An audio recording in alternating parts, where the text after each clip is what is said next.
ഡൽഹി ചാവേർ സ്ഫോടനത്തിന് പിന്നാലെ ഭീകര സംഘടനകളുടെ റിക്രൂട്ട്മെന്റിലെ അടിസ്ഥാനപരമായ മാറ്റമാണ് വെളിപ്പെടുന്നത്.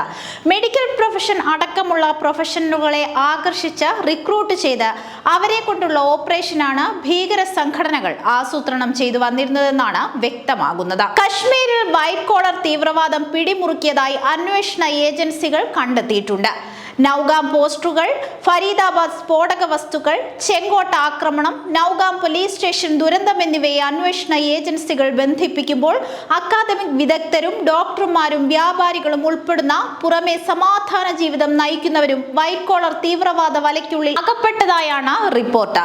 ഭീകര സംഘങ്ങൾ അനുവർത്തിക്കുന്ന പുതിയ രീതിയെ വൈറ്റ് കോളർ ടെറർ ഇക്കോസിസ്റ്റം എന്നാണ് ജമ്മു കശ്മീർ പോലീസ് വിശേഷിപ്പിക്കുന്നത്. മുൻകാലങ്ങളിൽ യുവാക്കളെ ആകർഷിച്ച ഭീകര സംഘത്തിൽ ചേർക്കുകയായിരുന്നു പതിവ്.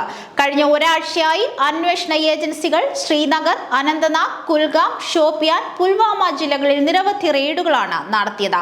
ഫോണുകളും ലാപ്ടോപ്പുകളും മുതൽ യാത്രാരേഖകൾ വരെ അന്വേഷണ സംഘം വിശദമായി പരിശോധിച്ചു.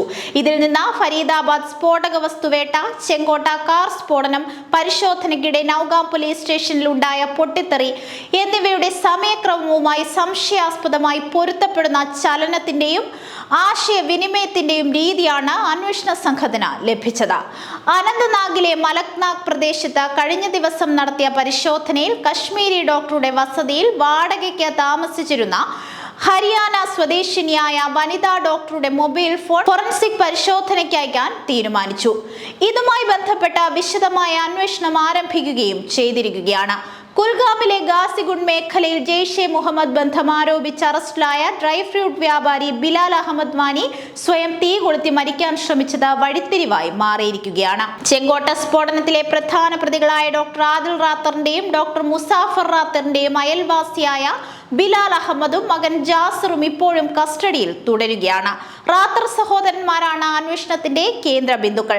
ഇതിൽ സ്ഫോടനത്തിന് ചുക്കാൻ പിടിച്ച ഡോക്ടർ മുസാഫർ റാത്തർ അഫ്ഗാനിസ്ഥാനിലേക്ക് രക്ഷപ്പെട്ടതായി സംശയമുണ്ട്.